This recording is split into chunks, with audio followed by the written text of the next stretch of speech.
Often when I meet my buyers for the final walkthrough the day of or the day before settlement, they don't really know what they're looking for. So I try to educate them about what I look for in a walkthrough.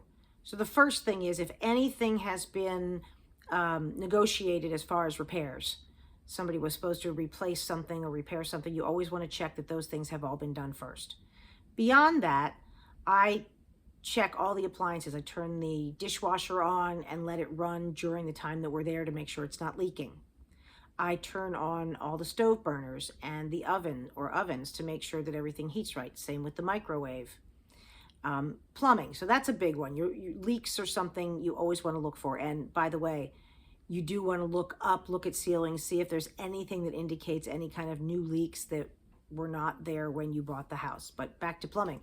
I run all of the sinks and the bathtubs and showers, flush the toilets, and then look for any exposed pipes that I can see. Obviously, I can't under a bathtub, but you usually can under a sink or around a toilet base to see if there's anything that indicates there's a leak.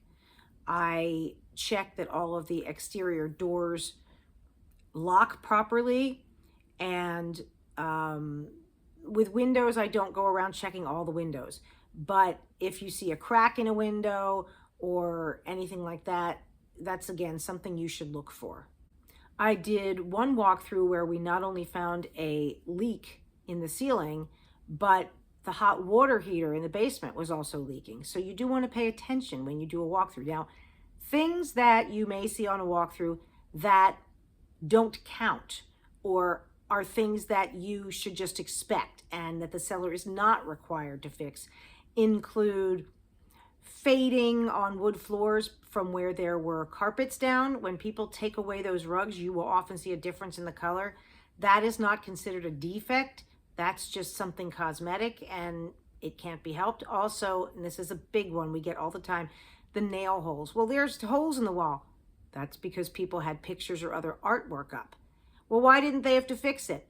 Because in order to do that, whenever you do any kind of patch, even if you have the same color paint, it rarely matches. And then the buyer comes in and has all these funny looking discolored spots. So most people either try to use some of the holes that were there to hang other things, or they may paint, or they just live with it. But don't expect a seller to fix every single nail hole, especially, or picture hanger hole. Now, sellers do need to fix large holes. If they remove something that's the size of a dime or something from the wall, they do have to patch that. But I'm talking about picture hanger size holes.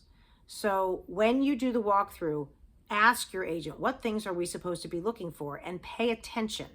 Also, one last thing, garage door. I always make sure that the garage door goes up and down properly as well. So good luck with your walkthroughs.